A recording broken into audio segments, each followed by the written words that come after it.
Bayangkan sebuah mukjizat yang tidak habis oleh waktu, tidak hilang setelah Nabi wafat, tidak pudar meski ribuan tahun berlalu, tidak rusak meski dunia terus berubah.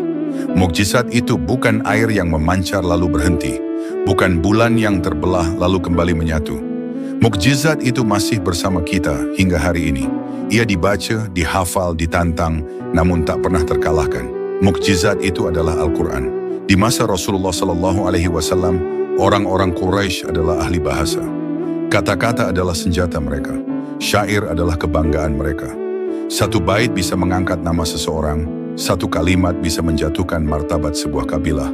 Lalu Al-Quran turun dan seluruh kesombongan itu runtuh. Ayat-ayatnya dibacakan, bukan syair, bukan sihir, bukan pula ucapan manusia. Orang-orang musyrik terdiam, sebagian gemetar, sebagian lain menutup telinga, karena mereka tahu, jika mereka mendengarnya dengan jujur, hati mereka akan tunduk. Bahkan musuh Rasulullah mengakui dalam diam, kata-kata ini bukan dari manusia. Allah menantang mereka dengan tantangan yang tak pernah terjawab hingga hari ini. Jika kalian ragu, datangkan satu surat saja yang sebanding dengannya. Satu surat, bukan satu kitab, bukan satu juz, satu surat saja. Dan tantangan itu masih terbuka hingga hari ini. 1400 tahun berlalu, bahasa berkembang, ilmu maju, teknologi melesat.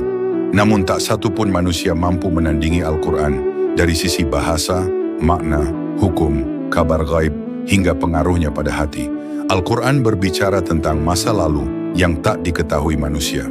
Ia mengabarkan masa depan yang terbukti satu persatu. Ia menenangkan hati yang gelisah. Ia mengguncang jiwa yang keras. Ia dibaca oleh anak kecil, dihafal oleh orang buta, dijaga tanpa satu huruf pun berubah. Kitab lain ditulis lalu direvisi. Al-Quran diturunkan lalu dijaga langsung oleh Allah. Ia dibakar namun semakin dihafal. Ia dihina namun semakin dibela. Ia diserang namun semakin menyebar. Inilah mukjizat yang tidak perlu disaksikan dengan mata, tapi dirasakan dengan hati. Mukjizat yang hidup, setiap kali dibaca, ia kembali turun ke dalam jiwa manusia. Rasulullah telah wafat.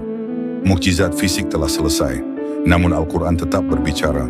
Dan selama Al-Quran dibaca, disimpan di dada manusia, dan diamalkan, maka bukti kenabian Rasulullah SAW akan terus hidup hingga hari kiamat.